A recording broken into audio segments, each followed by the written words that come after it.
Top of the morning to you, people. Get started here in just a second.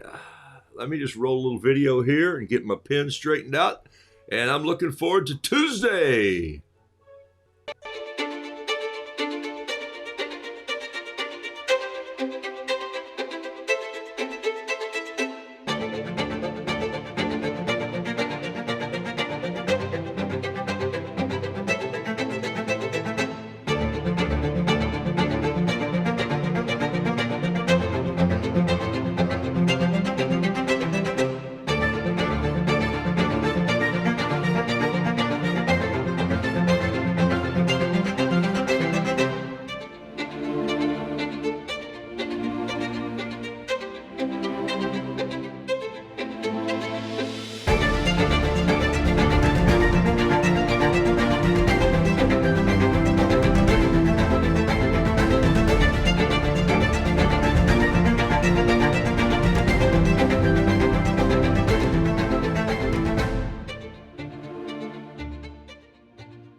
Top of the morning to you. I'm Michael, as the grandkids call me, Rue. Thanks for joining me Tuesday morning. Somewhere in the world, it's raining and it's here. Man, it is pouring down. Just woke up in the middle of the night and the rain is just coming down in buckets. I don't know why they say that. This is one of those sayings where if it really coming down in buckets, then we wouldn't need to buy buckets, would we, at the hardware? I'm glad you're joining me on this Tuesday morning, and I'm going to look out the window here. And it's still peppering down, but it's slacked off a little bit from what it was in the wee hours of the morning. Got a little wire hanging somewhere. What is that? Oh no, I don't know what that is. Oh yeah, that's my other camera tripod.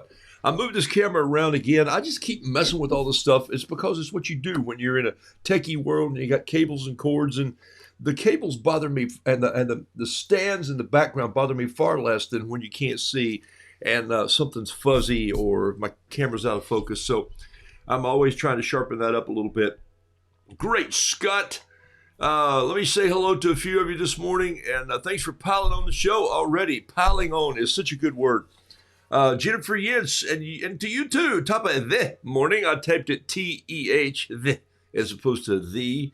Hello, Awesome Rue, Rosie B.G., thank you, Mary Quayle, Deborah Spangler, Randall Taylor Craven, Donna Sell Barton, Lori Stanley Handelmeyer Henderson is on the show today.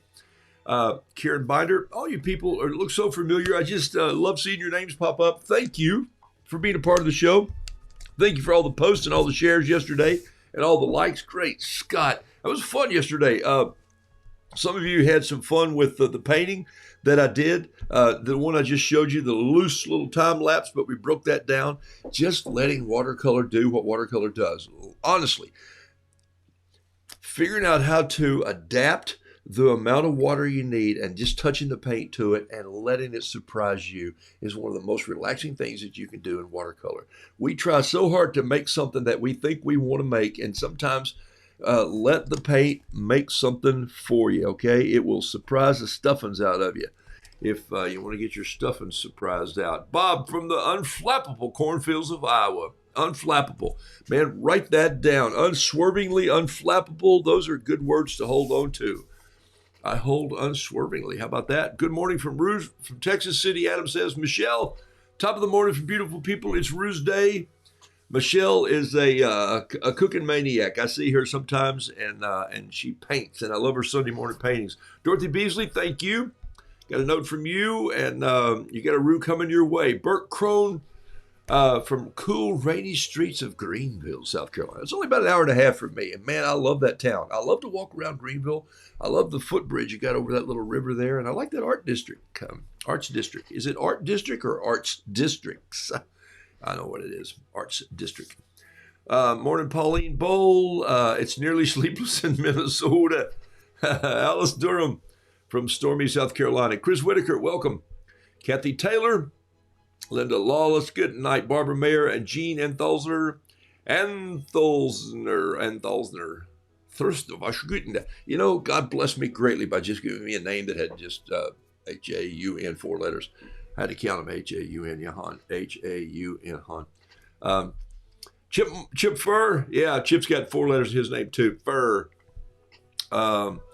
Good morning. There's my coffee buddy. Talked to him a couple times yesterday, and he was brewing coffee. No, he was roasting coffee. He had lots of 100 pounds of beans to do. Kathy Berger, good to have you on the show. Kelly Berger, that's Kelly. I can read. Good morning, Ruth Ann, and hey, Pat Brooks. Good morning from freshly snowed Minnesota. Good grief. Lee Patkus, hello from Orlando. Hey, buddy, thinking about you. No kidding, thinking about you. And Lee had a little procedure, as we call it, surgery, I think they call it in real life. And I hope you're feeling better and swinging that paintbrush, man. Good to hear from you. Susie DeLay, good morning on the show. Raylene Culberson, Mary Lou Mahaffey from Thomasville, North Carolina. Thomasville, I believe that's the place where they make all that, used to make great furniture years ago. Up in a High Point, Thomasville. Yeah, Thomasville. Terry Tardy, all the way from out in Oregon. Thanks for being on the show. Julie Walden, keep doing the art that you're doing. I love the colors and the way you're being loose with that brush. All right. Laura Mayer, thank you. From the Twin Cities. Well, there you go. They were twins. They grew up and they separated and never saw each other again. It's a long story. It's sad. I don't know what I'm talking about. I'm just being goofy. Donna Bullman, thank you for being on the show. And Nancy Leftwich. All right, I'm gonna jump on down here just for a little bit because you guys are piling on faster than I can say hello. But I'm gonna come back, answer any questions like I normally do. Not this morning until later today. I got to run out of here again. Meeting with some friends today on a project that they need my assistance on. And so I've got to run and be a laborer somewhere in something creative. Actually, it's for a company that I helped build this table for. A year ago, I built this table for this company out of a bowling lane from a bowling alley. Yes, 3 inches thick, about 12 feet long, and about 52 inches wide. A piece of maple bowling lane, all laminated together. Weighed about 400 pounds, and they brought it over here. And so I sawed, I think they were 12 feet long originally. Anyway, we sawed one of them in half and made the legs, and I put these big connectors in there. So it's been in a warehouse because they had to shut their office down. So now I'm going over today to put it all back together. So I get to build some crazy stuff sometimes, all for the sake of art. I like working with these guys. So they're very much art. Here's what the desk looks like today. I've started a little rooster here this morning as I sat down early with my tea, just with a number 5 pintail needlepoint. And I woke up thinking about, it's been a long time since I painted a rooster standing on the back of a kitchen chair. I like those old wooden kitchen chairs, you know, and they all, I'm sure I've had several in my life. My mom and dad had some, and I'm sure that, I don't know what all colors they were. There were just those that were not any color, not painted at all. And then there were those that had some painting on them. And then there was those that had the little cane bottom.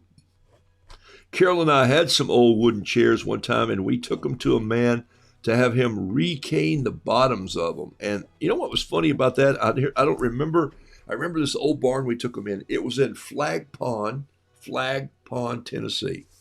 And I'm going like, wow, I grew up in Tennessee, never heard of Flag Pond, Tennessee. So we went there. So a little coffee brew this morning. Maybe I just need some more here, something to drink. Post a picture of the bowling ball table. You know what? I'll do that. If I get that thing put together in the next couple days, and the backdrop on it, it was for a piece that we were doing for a demonstration that they do for their engineering company. And so it's got some metal around the side. It's wild. I'll have to show you. These guys are very creative. So they called me and said, "Hey, help us build this thing. You say you're creative," and I go, "Well, saying I'm creative and meaning that I won't get into it and make a mistake. But if you're going to be creative, you're going to have to look at this. Look at this. Boom. To be an artist, you have to be creative. Duh. Who wrote that rule? I did. Could you be a little more logical? To be an artist, you have to be creative. But to be creative, you have to be willing to make mistakes." The artwork of Patricia Brooks right there, the artwork. But the story of this piece of artwork is when I first went to the National Museum of Art, and then I was in Paris a couple of years ago, and you walk by a statue and you realize this poor statue doesn't have an arm, and you think to yourself, did time make the arm drop off? That'd be okay. I mean, that'd be the story that would happen, Or did it get knocked over in the move? Did the movers do this? Were they coming in and went, "Oh, sorry"? Or was it the carver who had his hammer and his chisel in the last little bit, and he's been working on this piece and he's kept it covered in the shop? And so I'm thinking, maybe he was just chipping and he's been doing this and he's up in years and his hair's disheveled. Yeah. And so I put myself in this theatrical scene, and he's chip, ching, ting, ting, ting, ting, ting, and he's moving his star drill and his marble chisels, and he's tinking with his hammer, and he's being so gentle, and suddenly, and he hears it. Oh, no. And then the arm just falls off, and he goes, "I like it. I like it like that. Let's just put it out there. Let's just go ahead and put it out there." And then years later, we look at it and you go, "Oh my gosh, it's brilliant. It's brilliant." And he's thinking to himself, "It's the worst piece of work I've ever done. Didn't even finish the arm. The arm fell off of the statue before I even, Well, hey, you're going to make mistakes. Maybe he had the arm on there. Maybe he just is like the story I tell you about Washington with Stewart when he paints that picture. Maybe he just said, "I'm done with that. Look at the face. This was a piece. This was in the earth. This was marble. And I carved it into this face. And then the arm fell off. Come on, look over it." I don't know this whole story, but it makes me think that when I'm painting something and people go, "Oh no, I bet he didn't mean to drop that," or "Oh, I messed that up." So what? Start again. Or just say, "I'm going to paint that into it. I like it like that. I'm going to keep it." It's just original art, and original art should be original in everything. All its warts, all its foibles, all of its mistakes. And that's what this is going. You're going to make mistakes if you're going to try to be creative. If you're going to try to be creative to be an artist, you're going to make mistakes. Whichever way you balance it, it's going to work. All right, so there's that just popped up. I've been showing you some of those as we're going through on that. So there it is. I just said it. All right, take a look at this. I'm just going to go in here. I took my paint this morning, and I took a little Misty bottle, as I always do. Just give it a little drink. I love these little bottles. These are, I don't know who makes these. This one's American Journey. This was a Holbein. I get them from Trader Joe's, but they little 2-ounce spray bottles. And I love the fact that they just have a real fine mist. And they wet the paints up a little bit so that I don't have to wrestle my brush down in there too much to get some paint out that really does what it needs to do. You know what I always do? Look at that. I almost did it as a habit again. Sometimes when I finish, I did this yesterday. When I finish this, I think before I clean this brush out, there ought to be some other place here that I need red. And where would that be? Right there. So just always touch those roofs right there. It just kind of makes me think, they need a little red in there. But I'll come right in on top with a little blue. And then I'll get that purple look that I like. I don't know why I even use my pen to sketch the tail feathers, because I wind up just trying to hide them instead of paint through them. It's just how I am. I like adding that black in there, and I love a little bit today, a little bit of bright green. Just let that green feather drop down there a little bit. Whoa, got all kinds of crazy green going on there. I like it. Could that have been a mistake? Maybe. Or was I just goofing off? Didn't get enough water in this yellow, so I have to go in there and scoop up some more of it. My light's a little dim this morning in here because I turned it in the other direction. I told you I'm messing around with the studio. That's pretty good, though. Sometimes the light is so bright that it kills the color, and so I backed the light off a little bit so that you might have the ability to see a little more true color that I'm putting in here. Is true colors. All right. Now, what I do here several times is I mix. It's raining outside today, so I'm listening to a little Handel water music. Yeah, sometimes I'm pretty predictable. I put a little French gray in there, and I like that look. If I wanted to add a little bit of Getz gray, Getz, I could add that in there. I don't know why they call it Getz. I haven't. I think when that comes to my chicken colors, I'm going to call that Dominecker gray right there. Yeah, I think that's a Dominecker color. Some of those old hens that have those cool spots on them, the Domineckers. It sounds like people I grew up with. I like this rooster, and I'm not going to do any more to him. Put the brush down, back away. I did a pencil sketch on this little, and I just messed up right there too. Speaking of mistakes, I just messed up.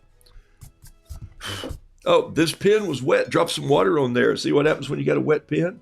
Yeah, but I can hide that. Watch this. Look at this. I'll just hide him like this. So that's what you do when you paint with watercolor. You just hide stuff. Just give him a little more fluff. There we go.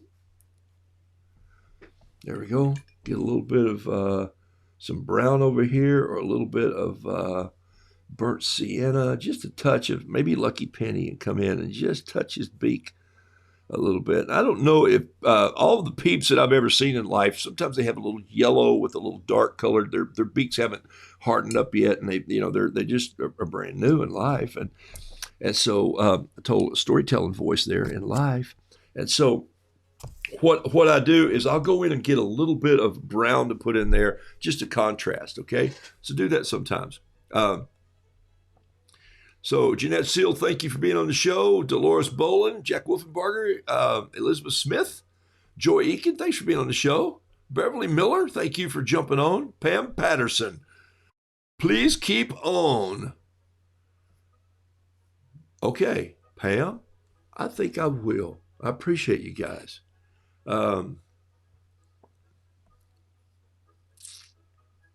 Love your holidays. I'm working on leaving more in my paintings. Yeah, you got to. All right, you got to love the holidays in your paintings. Here's why. You know what holidays do? It's one of the rules, right? They're good for people, but they give paintings their life and space.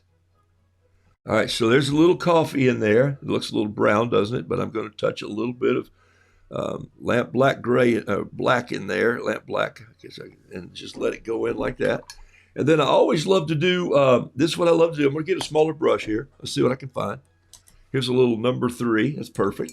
I got a long bristle on this number 3, but I'm going to go in with this number 3.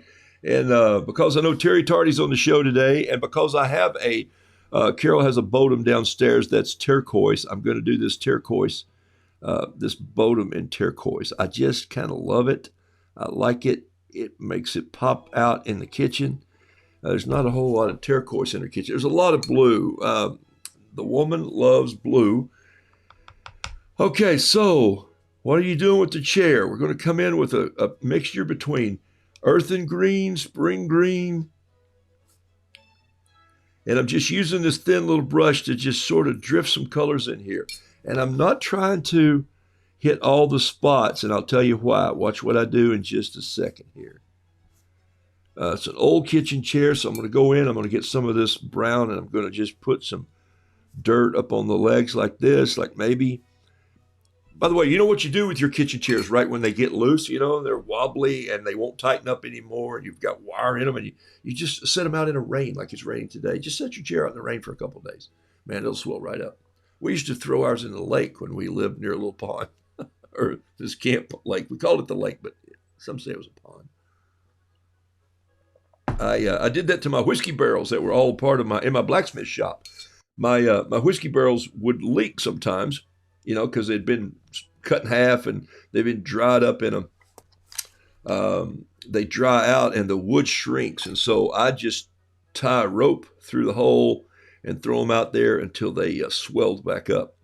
So let the wood swell. So if you've got a kitchen chair that's rickety a little bit, just put it out there. You're going to say, well, isn't that going to hurt the bottom? No, it'll tighten up too. And that's what the old man told me in Flag Pond when I went over to get our chairs done.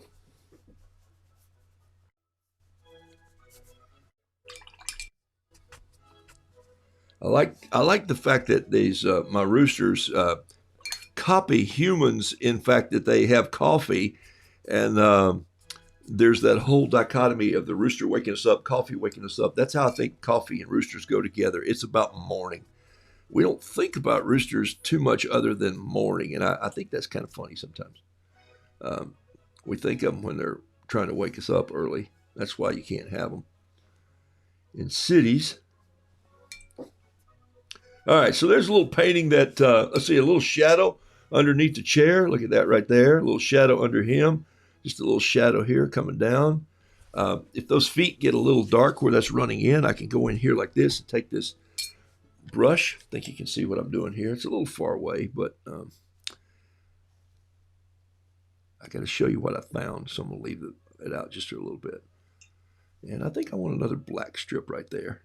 And you know what I want? I want some more red in that tail. I want just a little piece of red popping right there. Just going to get that number 3 brush and just sweep it in there. I said I was going to quit on him, but I didn't, did I? No, it's hard to do. I'm going to come back in with my pen. This is a Pentel 07, and I'm just going to do some detail with the pen. What kind of detail? Some little loose splinters on the chair, maybe a couple nail holes right there. Maybe a pin right here is loose. Also, maybe a couple of these straps are loose on the chair.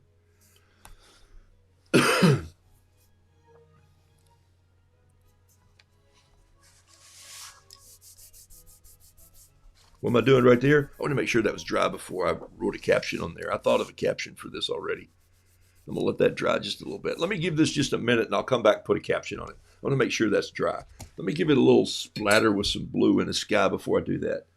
Grab this bamboo brush here. Why do I turn it? Just so the splatters don't look like I put them all in from the same direction. Simple as that. That's why I like to leave my art loose on the table and just let it move around. And this table's not large. Remember, this is only 20 by 24, 18 by 24, I think. 18.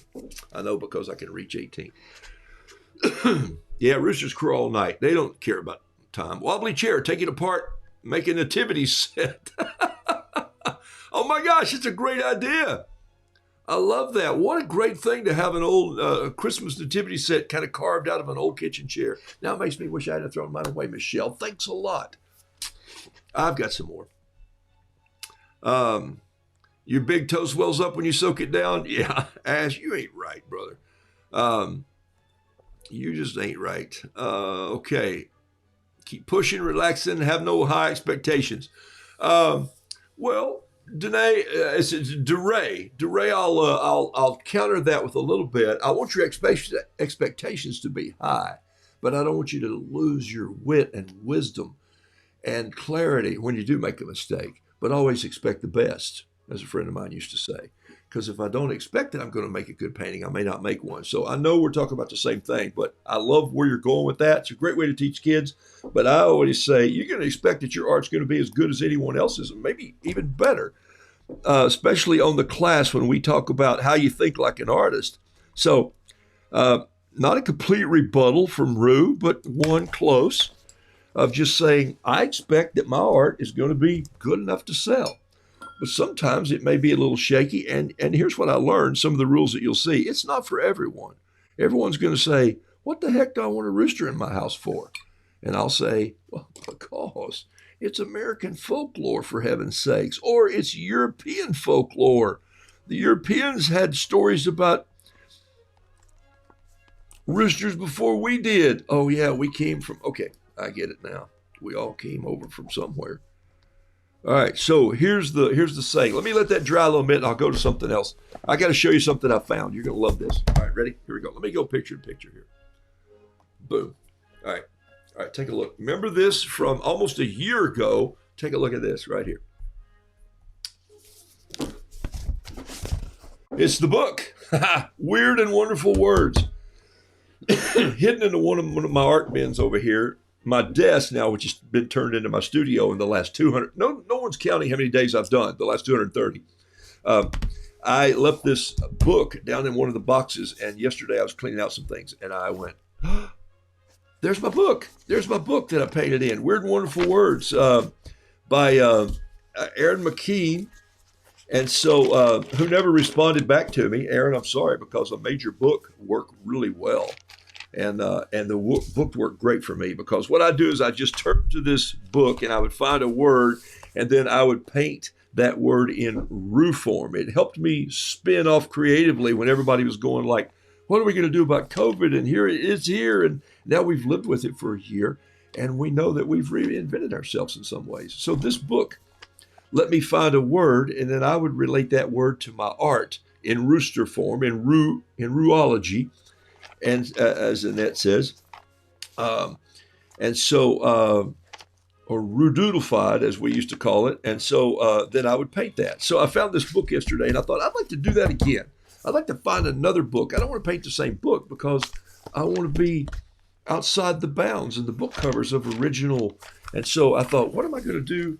And so I went in on my bookshelf, and I found this dictionary of cliches. And look, I opened it up, and it says, "I love you, Nance." That's my sister. Looks like she put this in a box and sent it to me in 2014. And it's copyright's 1985. And so so you take this dictionary of cliches and you look at things that we say all the time, you know. And I marked one here this morning. Here's the one. I am not my brother's keeper. Okay, just right there on the first one. I am not my brother's keeper. So I thought that'd be a fun painting to do. So see, I sketched out something right there. So here's what you do to paint "I'm not my brother's keeper."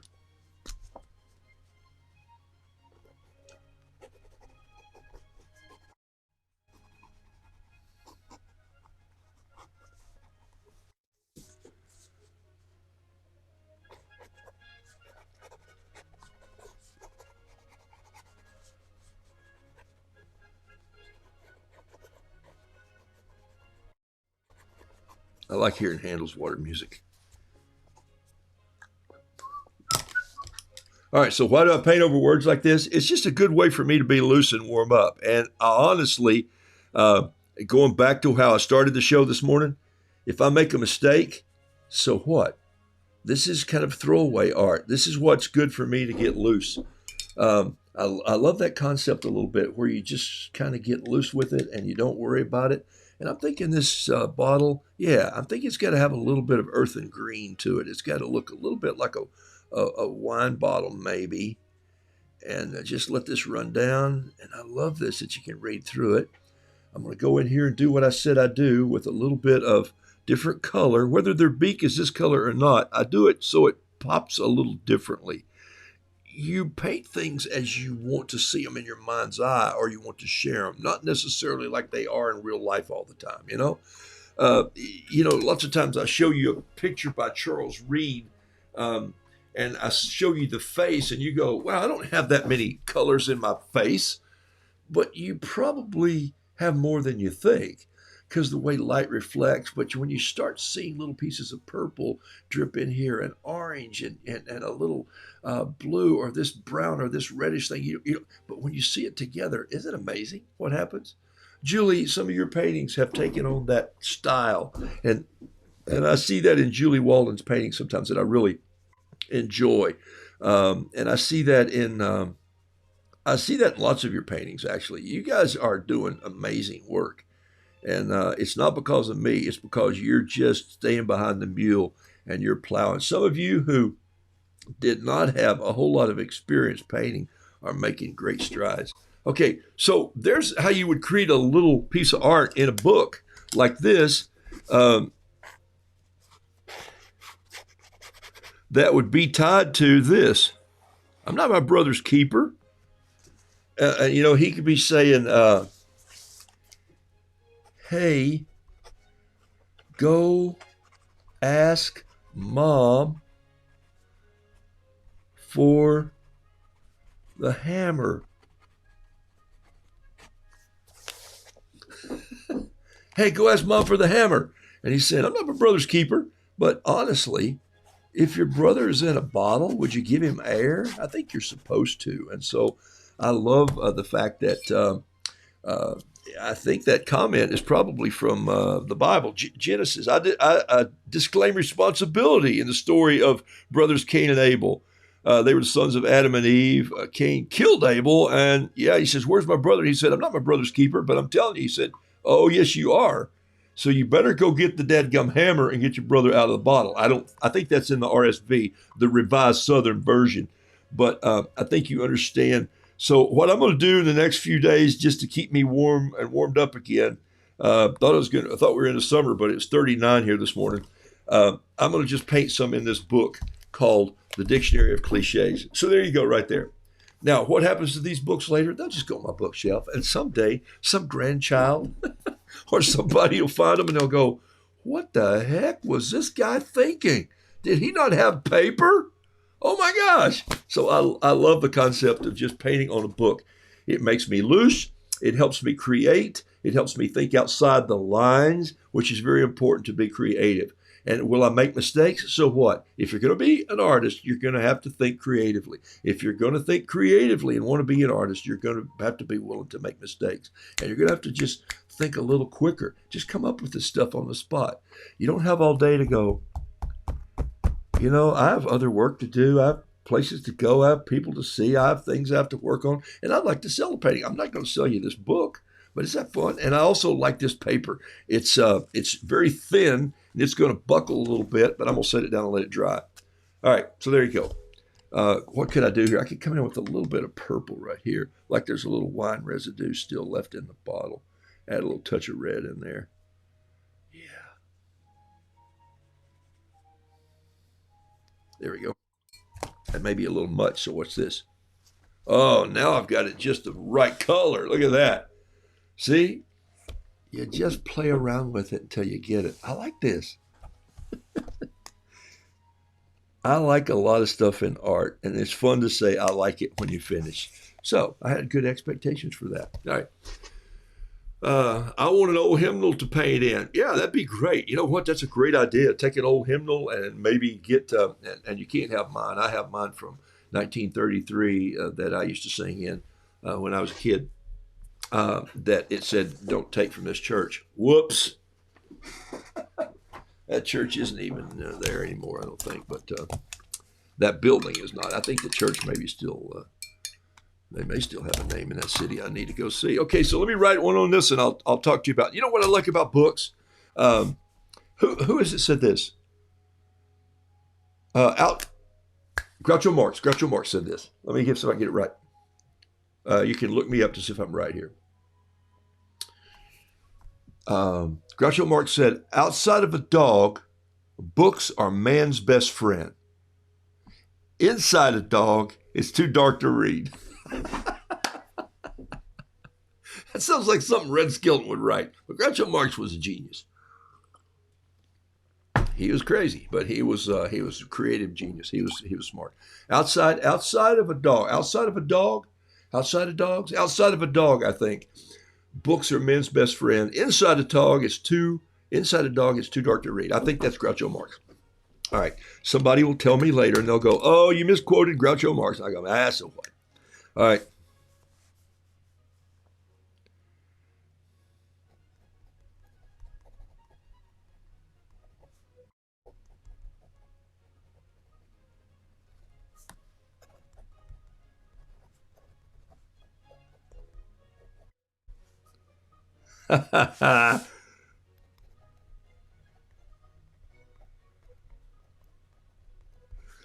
It's been 4 minutes. Step on it. That's the caption. You have to wait on French press. So it's been 4 minutes. Step on it. I like that. That's funny. Step on it. It has a double meaning there. Step on it like hurry, and step on it like, whoa, onomatopoeia. We're back on the art. We're back on poetry from yesterday. All right. Love it. Love it. Love it. Love it. Love it. Okay. I like this little painting. I'm going to let it dry right there. And then I'm going to get another piece of that paper. By the way, I'm painting on, look, here's why you buy 2 pads, right? Ta-da. Look, if you get this pad, which is taped, glued down here and here, I can let this dry so the paper dries flat. I can put it over there or in my floor down here. And then I can get another one, and this is a fluid 8x8, so I can open this one up and start painting another one while that one dries before I have to take it loose. And you take it loose by just running a little tool underneath here. So sometimes instead of ripping the paper off and painting on a loose sheet here and having to tape it down, because majority of the time, watch what I do. Sometimes don't watch because you think you're going to learn something great. Sometimes I'll put a piece of paper down and I won't use a lot of water. But if I put a loose piece of paper down and I use a lot of water, it's going to buckle up. In this case, the glue here and the glue here holds it in place. So that's why you want pads, or this is called an easy block, and it's made by Fluid. Fluid is the same company that does this paper, but this is called Fluid 100, and they upped it 100. I don't know what it is, but Fluid 100 means it's 100% cotton, and so it's also an easy block. It's glued here and here, but it's cotton as opposed to probably another source, a wood fiber, or it may be just mixed rag and not cotton. It may have some polyester. It may have all sorts of stuff in it.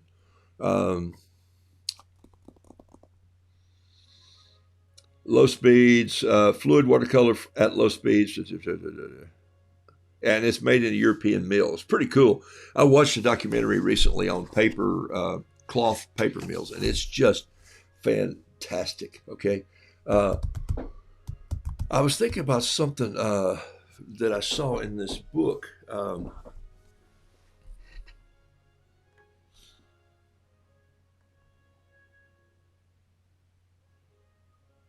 Located the earliest known instance of this joke in an issue of Boys Life magazine in 1954.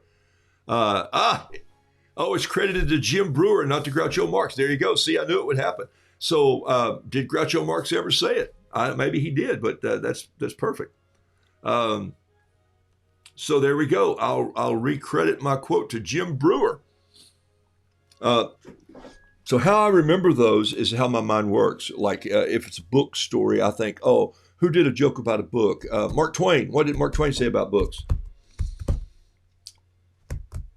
He said, books. Oh, I have to back into it because I remember how he finishes. He said, okay, and I'm misquoting. I'm paraphrasing Mark Twain, but he said, give me a thin book to steady a table. Give me a leather-bound book to strop a razor, and give me a heavy book to throw at a cat.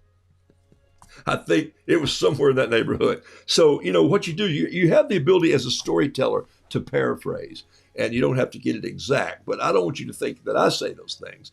But there are other people who have gone before me that I stand on their shoulders. And now I just remember that in the world of storytelling. So I kind of like that concept to kind of go back and pull that. I saw another cliche in the book there a moment ago. And it just made me think I should paint it. And here it is. And look, I'm just sketching. Don't even know where I'm going to go with this. I just saw it as I was reading.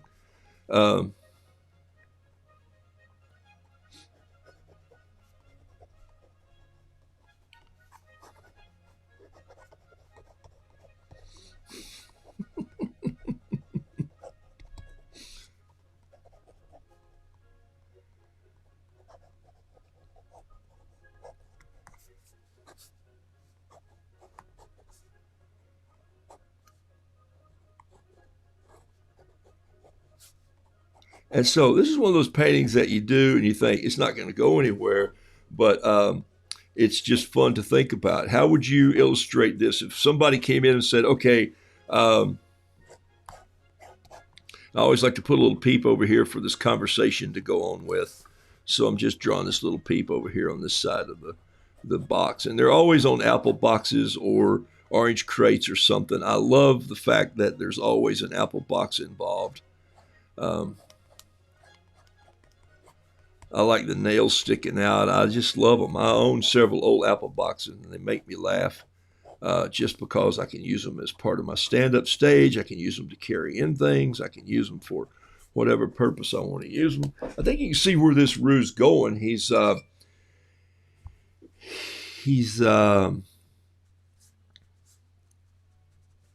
looks like putting on a pair of overalls, and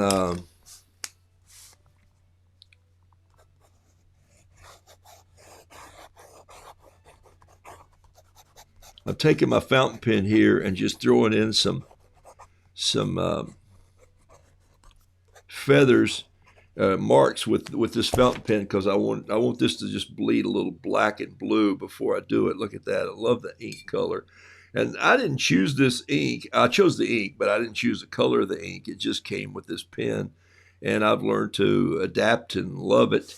So I know this one bleeds a little differently than my other one, but that's the one I was looking for this morning, just in that. And this is a medium point Lamy pen. It's a great pen to sketch with. It's bold, though. It's medium point. Sounds, oh, that's tiny. I can't imagine what the point would be if it wasn't medium point. I don't know if I'd want to turn it loose on my drawing, because I use mostly a fine point, which is this Pilot pen, and then I also use a ultra fine point, which I love, and that's the Pilot also. And those are pretty inexpensive fountain pens, by the way. They're made by Pilot. They're not a sponsor yet, but they need to call me, and so I could use a couple fountain pens from Pilot. Thank you, Pilot. Pilot, not the guy in the Bible. So here's what I'm doing here. I'm thinking that these overalls, when they're new, have a little dark blue denim look to them like this, but there's a lot of white in them also. And you see the straps still loose here, and the straps are always a little better shaped than the jeans. So I'll add a little more blue to the straps here. There, it comes down there like that. A little bit of blue in these overalls. So I like the pockets of overalls up here. I like the fact that there's a little stitch in here, and there's always a pencil or a pen or maybe a round can of something in there, and maybe some stitching around, and then there's a little zipper there, pocket on this side. And then there's always a flap out here that has a button that's never done. And the reason this leg is rolled up like this is the saying I saw this morning. I'll explain to you in just a second. It's kind of an artistic reveal. I wouldn't want to give the whole painting away, because I like you having to think, what is he doing now? Why is this rooster's overalls about half on, half off? Well, have you ever met a rooster? No, it's a family show. See there, look how fast that little peep just fell into place right there. And let's get a little bit of brown here and just do this box. And man, that's a lot of brown. So when I put that much paint on there, I'll just go in and just do this right here. And I'll just take this and use that for the rest of the box.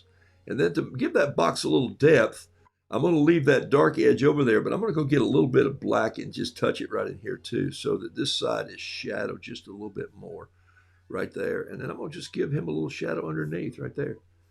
And then I love doing while this is still wet, I'm going to grab my flare pen and just give some marks down here. You know how I do the ground, just kind of like this. People spend way too much time on the ground of their paintings, unless you're doing landscape. Just ground your paintings and move on, and just touch that and then get a little bit of green and just throw it in on top like so. Then I can come back. Look at this. Got to go fast. I don't have to go fast, but I like going fast. Why? Because clean, simple, fast, quick makes my painting loose. If I come in here and I study this and I keep milking it like this, and the word I used is the right word, like a slow goat, you're like, come on, just move the dadgum brush around. And I want a little more orange in those feet. So I'll see things like that in my mind, and I'll make a call immediately to just go get it. It doesn't take me long. I don't have to go over here and dilly-dally. I just go get it and say, they needed some more orange in there. And this buckle that's fastened on the overalls right here, I'm going to enlarge this buckle right here and enlarge this one right here, this one and this one.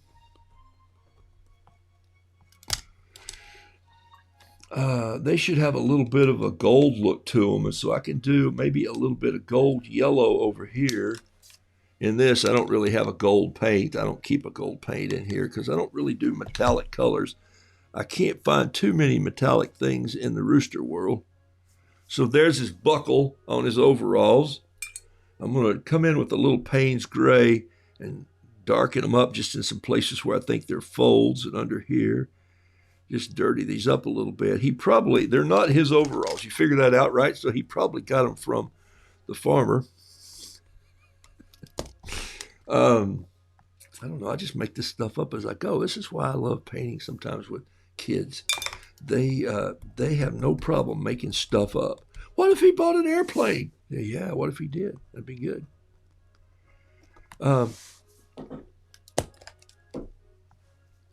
So really, other than jumping in with this little number 3 American Journey brush from Cheap Joe's, I've really done my whole painting with the Yatsutomo bamboo brush, and mostly this one today. There it is right there. It's an all-purpose SW1, all-purpose SW1 Yatsutomo bamboo brush. Goat hair? Horsehair, probably. Yatsutomo, call me. I think it's horsehair. Send me a dozen of them, and I'll give them away on the show. There we go. There you go. There's something they can do for me. I just gave them an idea. I want a little bit of purple right here. Why? I don't know. Just like it. Maybe a little bit of purple in these jeans right there. Maybe I'll take that purple and put it right here. Sometimes you can just erase with a brush too. All right.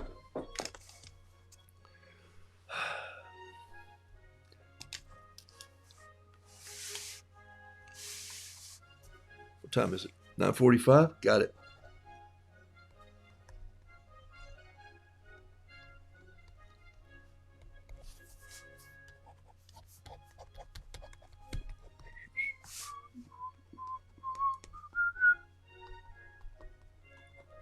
I like this pen for detail, and sometimes it gets stopped up because I'm working on really wet paint, so I'll just go and clean it out a little bit, roll it on. That's why I like having a piece of scratch paper here.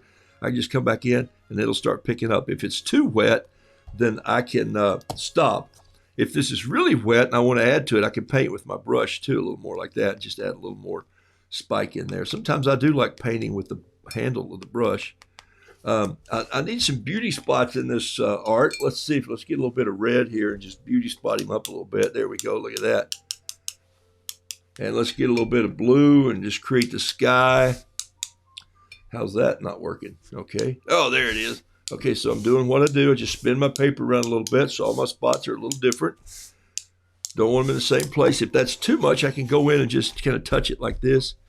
And just give me a little raindrops falling. There they are. See? All right, so now I've got some Susie DeLay. Yes, people need these brushes. I push this brush a lot, and here's why. I love painting with them. They make things lucid. I'm going to show you one more little quick demonstration this morning with this brush. What's the caption on this? I think the caption on this is going to be from my cliche book. I don't know if maybe there's one in here. I got to make sure this is dry before I close it. What would it be? I don't know. On the spot. On one leg at a time is what I was thinking. Just like everybody has to put on his pants. Put on your pants. Maybe it's in P's. Put on your pants. Look. Puts on his pants one leg at a time. There it is right there. Everything, he's human like everything else, so that's not going to work at all, is it? So what's this?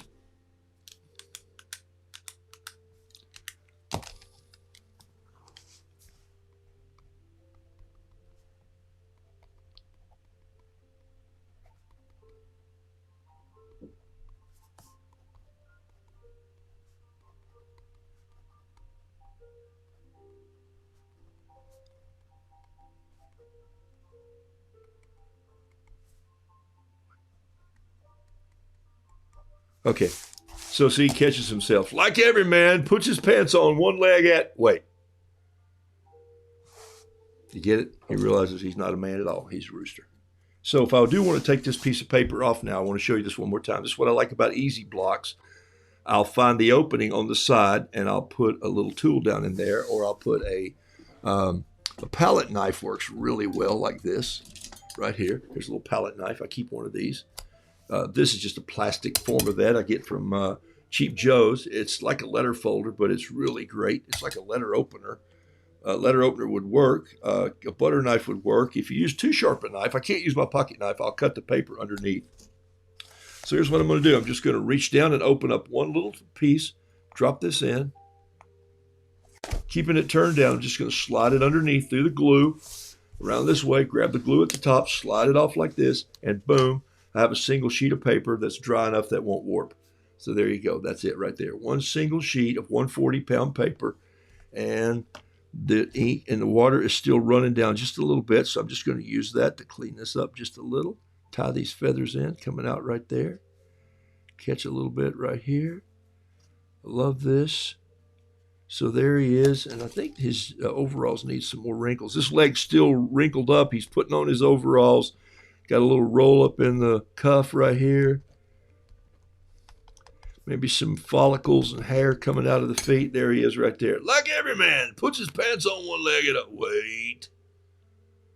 Okay, so here's where the peeps figured it out. And that's what I like about my storytellers, is that the rooster who is the farm bard, he's the one who's supposed to be in charge, who acts in charge. Really, sometimes all the other people around him, the hens and the peeps, all get the upper hand. And that's kind of the way that works theatrically for me. That sounds really deep, but honestly, it's kind of the truth. Okay? So, oh my gosh, look at that. On the page I was working on, I started a sketch. Look. Oh my gosh, can you see that? There's a rooster putting his overalls on one leg at a time. What the heck did I do that? And I actually used a pencil. That must have been a long time ago. Look at that, huh? There's the strap. Kind of worked out the same. There's the jeans all knotted up right there. And here's this leg going over. This leg's coming down. I'll have to go finish that one day. There's two peeps on the box. See there? Wow, that's amazing. All right. So you see where I went with that? Ha! I'll finish that someday. I'll paint that one next time in the book. Puts his pants on one leg at a time to indicate that a man is less than superhuman. He's just people. Hey, how do you paint? One little brushstroke at a time. Okay? Except for what I'm going to do right now. I'm going to go over here and get this pan just for the next few minutes on the show. And I want to show you something fun about these Japanese brushes or Chinese brushes. I love the fact that the Japanese use these Chinese brushes in their journals. Isn't that great? And I love Japanese art too. I like their calligraphy concept, but the Chinese do calligraphy with these brushes. But the cool part about these brushes is a brush like this. Look, this is an older brush, but the price is still on it. Ready for this? $1.99. Don't you love that? And look how frayed it is on the end, okay? But watch what happens when I put it in the water. Look at it now. I have this, even though it's a little bit, it seems to be a little bit bent. Look at it. I can just straighten it right out like this. Look at this. What a great tool to work with. But not only is it a great tool to work with, watch what happens when I take some paint here in my palette. Same paint that I use in here, American Journey paint. I've just hit a few little dots of it on this butcher's tray. This is not porcelain. My daughter has a porcelain butcher's tray. You can get them, or porcelain palette. This is a metal tray. It's the old enamelware. Remember, I used to use this as my BB gun target because you could, not this one, but when I was a kid, my mom had some of these. She had a little Hoosier kitchen counter that I took apart lots of times. All right, so here's what you love about these brushes. If I wanted to, I could go in and I lay this brush down a little bit on its side and I just roll it in the ink like this. on the side of that, and I'm just loading up the brush with this beautiful red paint right there. I call it Rouge Red. And I can just come in and I can literally just do the comb of the rooster like that. And then I could come in and I could finish this rooster just by letting him like this. And I can come in and roll in some of this purple, but that's not all I can do with it. Watch this. If I wanted to come in here and build the body of the rooster out of some black, I could roll it in here and come in. But I want to show you something watch this. I'm going to load this brush in several different ways. So I'm going to take the heel of the brush that's right here, close. See right here where my finger is. I'm going to take that and I'm just going to roll in a little blue right there. Now, I'm being a little more careful than normal, which is scary for some of you to hear me actually say that. And then I'm going to roll this in a little bit of red, maybe just a touch of yellow in the middle of the brush right here. And then I'm just going to go and I'm going to roll some red right on the end of the brush. So I've loaded this brush with 3 different colors, and then I'm going to take the brush and I'm just going to lay it down and let it sweep across. And so I'm going to get this cool little look of all those colors coming out of that same brush at one time. And this is a hard pan to do that in, but I think you'll get the idea of what happens. You can load 2 colors on the brush. So I could roll it in the yellow, I could touch it in the red, and I could come in like this and sweep it across the back, and I get both of that, and I make this awesome orange. And so you have all these abilities just to be a little more freelance than you would any other way. And so it allows you to just play and be free in a way that you didn't think you probably could with a brush. And this is a pretty big brush, so it's moving a lot of water with it as it comes in. And then, look, if I lighten it up, it lets me just swirl this. And look, a light sweep. Look at the thinness of the feathers that can come down. So there's a lot of things that you can do with this brush that I think are really fun to do.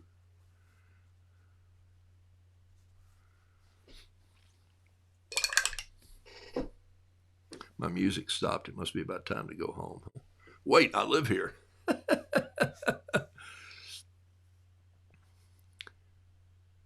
All right. So I'll keep you posted. If I get my hands on some more of these brushes, I'd love to give away some on the show. That'd be really fun. So you guys can, wow, look how the paint runs. Can you see what's happening here? Okay, so this is no sketch, but look what's happening with the amount of water. And this is why you leave this paper glued down. Don't try to pull it up because it's even beginning to buckle in the middle. But the look of this right here and what's happening with the paper is just fabulous. And it's like you couldn't paint that with a brush. You go, well, you just did. No, I really just swept through it and let the paint do what the paint does. And that's what I love about watercolor so much. But this is a little too stark for me. So look, I'm going to go in there and pick that up. And I'm going to go up here and just bring a little of this color right in to his wattle also and to his comb. And then I'm going to go in and touch a piece of this red into the orange right there and close the beak in. And I want a little touch of yellow red coming down. Now I'm going to just go get a little bit of an eye. It's a couple minutes till, and I'm just going to dot the eye right there with the same brush. Wow. And then I'm going to streak out a little line underneath him here.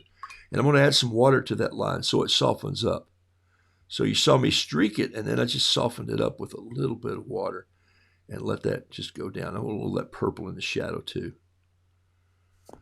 Now, if I wanted to clean that up a little bit with a brush, or a pen, I could come in and highlight a little bit there, and I could do a couple details with the pen here. What if I took a touch of this Terry Tardy turquoise over here in my pan? That's where I'm working it right here. See, I'm pulling it in so you can get it right there. Just a touch, and I just did a little touch right there, and just let it sweep. There. Done. Done, done, done, done, done. I want that little drop of water to be gone right there. It's just clean water that fell out of my brush.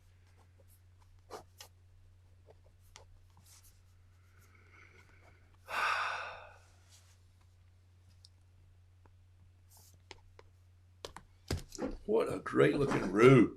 Woohoo! Okay. Okay. Susie, yeah, that's the great thing about that brush, okay? And you'll see folks do that quite a bit, and folks who really had the experience. And sometimes you have to have a big brush to do that. Sometimes you have to have a brush that's about this size, and you have to have a more open pan. So the more open your palette is, the more open you get to. That's almost impossible with a tight palette like this. And so I said tight. A tight palette like this, it's hard to get a big brush in like this except just on the point. But most of the time I'm just lifting things over to paint the style. But if you want to change your style every now and then, change your brush, change your paper, change how you paint. Take a look. And there are a couple things that are happening here. As the paper undulates, as the paper catches water and moves up and down, this paint here is starting to coagulate in that direction. So I've got the purple, the green, and a little bit of that red rolling together. It's going to give me a dark piece of brown right in here. And this is going to give me a little turquoise and dark blue rolling back here. There's only one thing I think this Roo needs. I think he needs a little touch of a little more blue right up here like that, just to give that feather a little more beef right in there. And I'm going to let that run down, and I'm going to quit. And I'll post this later tonight, maybe when I get back home, and we'll see how he finished up. And I'll give him a name and a signature. I like his look. I like that purple. I like how the purples run into the yellow. If I wanted to change that, guess what? I could. How? In 1 minute, I could take it like this, and I could tip it up like this and let it ease back down into the painting this direction. And let it dry right there. Right there. And then what I might do is I'm going to just build a dam with my pen. I just did.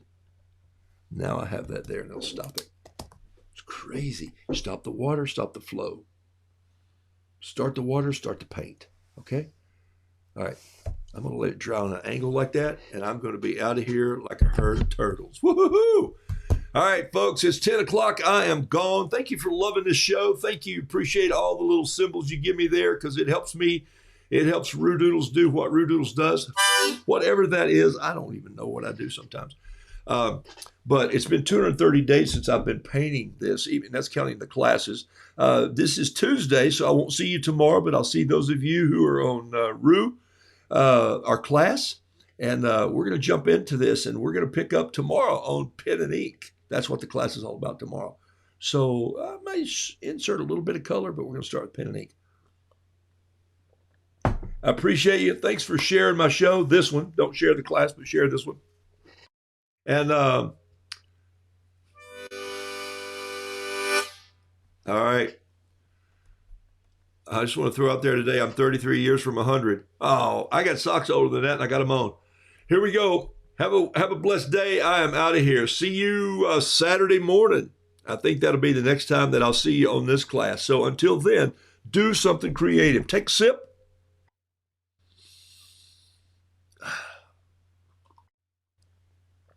Think of 2 people. Send one of them a note today, okay? Hey, be creative.